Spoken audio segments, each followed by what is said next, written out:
ആ, ശ്രീ അജിത് കുമാർ, അത് തന്നെയാണ് നമ്മുടെ ഏറ്റവും പ്രതീക്ഷ. പക്ഷേ അവിടെ ഒരു ആശങ്ക നിലനിൽക്കുന്നത് ഈ ആദ്യ മത്സരങ്ങളൊക്കെ സഞ്ജുവിന് അവസരം ലഭിക്കുമോ എന്നുള്ളതാണ്. കാരണം സ്വാഭാവികമായും ഫസ്റ്റ് കീപ്പറായിട്ട് ഋഷഭ് പന്തിനെ പരിഗണിക്കാനാണ് സാധ്യത എന്ന് തോന്നുന്നു.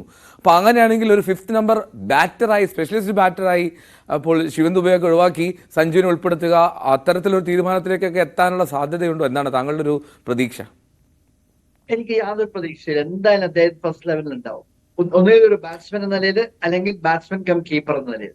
കാരണം ഇപ്പോഴത്തെ സാഹചര്യത്തിൽ രണ്ടുപേരും ടോപ്പ് ഫോമിലാണ്. ഞാൻ ഋഷഭ് പന്തിനെ ഒരിക്കലും അണ്ടർ റേറ്റ് ചെയ്യില്ല. കാരണം അദ്ദേഹം നല്ല ടോപ്പ് ഫോമിലാണ്. അതായത് ആ 82 ഞാൻ കണ്ടു, എന്തോ ഒരു ഇന്നിങ്സ് ആയിരുന്നു. It was gem of an innings, നമ്മൾ സംശയിക്കേണ്ട. മാത്രമല്ല ഇപ്പൊ സ്കോറിംഗ് റേറ്റില് അദ്ദേഹം ഇപ്പൊ 4ാം സ്ഥാനത്തുണ്ട്. അദ്ദേഹം 375 റൺ എടുത്ത് നിൽക്കുക. അപ്പൊ അതുകൊണ്ട് സ്കോറിങ്ങിലും അദ്ദേഹത്തിന് ഋഷഭ് പന്ത് നല്ല മുൻപന്തിയിൽ തന്നെയാണ്. പിന്നെ ലെഫ്റ്റ് ഹാൻഡർ എന്നൊരു ചെറിയൊരു അഡ്വാൻറ്റേജ് അദ്ദേഹത്തിനുണ്ട്. പക്ഷെ എന്തുവന്നാലും എനിക്ക് തോന്നുന്നത് നമ്മുടെ ബാറ്റിംഗ് കോമ്പസിഷൻ ജയ്സ്വാൾ ഇപ്പൊ ഓപ്പൺ ചെയ്യാനായിട്ട് നമുക്ക് ലെഫ്റ്റ് ഹാൻഡ് ഉണ്ടാകുമ്പോൾ മിഡിൽ ഓർഡറിൽ ഒന്നുകിൽ സഞ്ജു ഒരു ബാറ്റ്സ്മാൻ എന്ന നിലയിൽ കയറാനായിട്ട് വലിയ ബുദ്ധിമുട്ടില്ല. കാരണം വിരാട് കോഹ്ലി നമ്പർ 3 വന്നു കഴിഞ്ഞാൽ നമ്പർ 4 എന്നും നമുക്ക് ഒരു വലിയ ടെൻഷനായിട്ടുള്ള സ്പോട്ടാണ്. T20 ആയിക്കോട്ടെ, ODIയിലും ആയിക്കോട്ടെ. ODIയില് ശ്രേയസ് നമ്മൾ എക്സ്പെരിമെന്റ് ചെയ്തു, ഫെയിലിയർ ആയി. സൂര്യകുമാറിനെ എക്സ്പെരിമെന്റ് ചെയ്തു, ഫെയിലിയർ ആയി. നമ്മുടെ ODI ലോകകപ്പ് തോൽക്കാൻ ഒരു പ്രധാനപ്പെട്ട ഒരു ഘടകം ഞാൻ കണ്ടത് നമ്മുടെ നമ്പർ 4ൽ നല്ലൊരു കളിക്കാരനില്ലാത്തതാണ്. അവിടെയാണ് സഞ്ജു ശരിക്ക് ഒരു നല്ല റീപ്ലേസ്മെന്റ് ആയിട്ട് സൂര്യകുമാർ കാരണം സൂര്യകുമാർ എന്തുകൊണ്ടാണ് അസൽ പ്ലെയർ, നമുക്ക് അദ്ദേഹത്തിനെ പറ്റി ബഹുമാനം മാത്രമേ ഉള്ളൂ. പക്ഷെ അദ്ദേഹം ഒരു ഫിനിഷറാണ്. ഈ നമ്പർ 4 എന്ന് പറയുമ്പോൾ അദ്ദേഹത്തെ ഒരു ഫിനിഷർക്ക് ഒരു നമ്പർ 4 റോൾ കൊടുത്താൽ ഒരിക്കലും ശരിയാവില്ല. അവിടെയാണ് സഞ്ജു ഒരു എസെറ്റ് ആവാൻ പോകുന്നത്.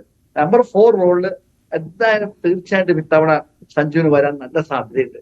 അപ്പൊ അങ്ങനെ ഒരു സിറ്റുവേഷൻ വരുമ്പോൾ ഒരു ബാറ്റ്സ്മാൻ എന്ന നിലയിൽ മാത്രം ഇത്രയും നല്ലൊരു കൺസിസ്റ്റൻസി ഇത്തവണ സഞ്ജു കാണിച്ചതുപോലെ വേറെ ആരും കാണിച്ചിട്ടുമില്ല. ഓഫ്കോഴ്സ് മറ്റവരെ ശരിക്കൊരു വിക്കറ്റ് കീപ്പർ എന്ന നിലയിലും ക്യാപ്റ്റൻ എന്ന നിലയിലും ആ കൺസിസ്റ്റൻസി.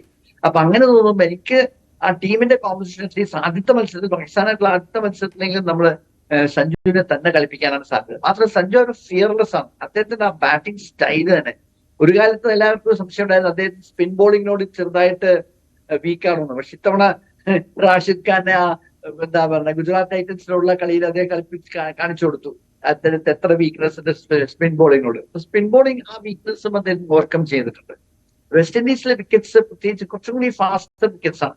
ഇപ്പൊ ഒരു പോർട്ട് സ്പെയിൻ ഒന്ന് മാത്രം മാറ്റി നിർത്തിയ ബാക്കി ബാർബേഡോസിലും ഒക്കെ ഞാൻ എക്സാക്ട്ലി നമ്മൾ ഇന്ത്യ എവിടെയാ കളിക്കുന്നതെന്ന് കൃത്യമായിട്ട് എടുത്തിട്ടില്ല. പക്ഷെ എന്നാൽ ഞാൻ പറയാണ്, ആദ്യത്തെ ഫസ്റ്റ് റൗണ്ട് നമ്മൾ ഈ വെസ്റ്റ് ഇൻഡീസ് തന്നെ കളിക്കാൻ പോകുന്നത്. അവിടെ ആ സ്ഥലത്ത് അവിടങ്ങളിൽ നമ്മുടെ ഈ സഞ്ജുയെ പോലെയുള്ള ഈ സ്ട്രോക്ക് മേക്കേഴ്സിന് നല്ല പ്രോസ്പെക്ട്സ് ആണ്.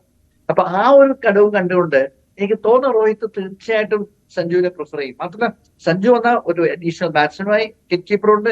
അദ്ദേഹത്തിന് ബോളിംഗ് സ്ട്രെങ്ത് കൂട്ടാനും പറ്റും റോഹിതിന്. കാരണം 5 ബോളേഴ്സിന് എടുക്കാൻ പറ്റും. 6 ബാറ്റ്സ്മാൻമാരും 5 ബോളേഴ്സുമായിട്ട് മറ്റൊരു ടീം 6ാമത്തെ ബാറ്റ്സ്മാനായിട്ട് ഹർദിക് പാണ്ഡ്യയും കൂടി വന്നാൽ നമുക്കൊരു എക്സ്ട്രാ ബോളറും കൂടി കിട്ടി.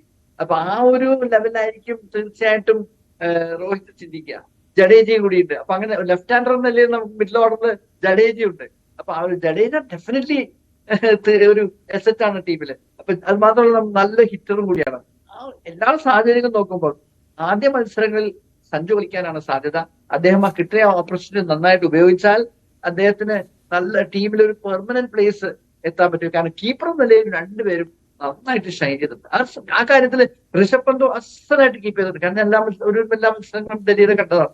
അതിൽ അസലായിട്ട് കീപ്പ് ചെയ്തിട്ടുണ്ട്. അതിനെപ്പറ്റി നമുക്ക് അദ്ദേഹത്തിന് ഇങ്ങനെ ഒരു വലിയൊരു മേജർ ഇഞ്ചുറി ഉണ്ടായി എന്ന് പോലും നമുക്ക് വിശ്വസിക്കാൻ പറ്റാത്ത വിധത്തിലാണ് നമ്മുടെ ഋഷഭ് കളിക്കുന്നത്. അപ്പൊ അത് കാണുന്ന സമയത്ത് പക്ഷെ എന്നാലും ഇവർ തമ്മിലായിട്ട് ഒരു ശരിക്കൊരു കമ്പാരിസൺ എടുത്ത് നോക്കിയാൽ തീർച്ചയായിട്ടും സഞ്ജു ആണ് 1 സ്റ്റെപ്പ് അഹെഡ്. സഞ്ജു തന്നെയായിരിക്കും നമ്മുടെ മെയിൻ പ്ലെയറും. ആദ്യത്തെ 11-ല് ആദ്യത്തെ മത്സരത്തിൽ സഞ്ജു തന്നെ കളിക്കുന്നതാണ്. കാരണം ഈ ലെഫ്റ്റ് ഹാൻഡർ അഡ്വാൻറ്റേജ് ജഡേജ വന്നതോടെ നമുക്ക് 2 ലെഫ്റ്റ് ഹാൻഡേഴ്സ് മിഡിൽ ഓർഡറിൽ ഒരു ലേറ്റർ മിഡിൽ ഓർഡറിൽ ഒരു ലക്ഷറിയാണ്. അതെനിക്ക് തോന്നുന്നില്ല ഇന്ത്യൻ റോഹിത് ആ ലെവലിലേക്ക് ആലോചിക്കാം. ഞാൻ ഈ ടീം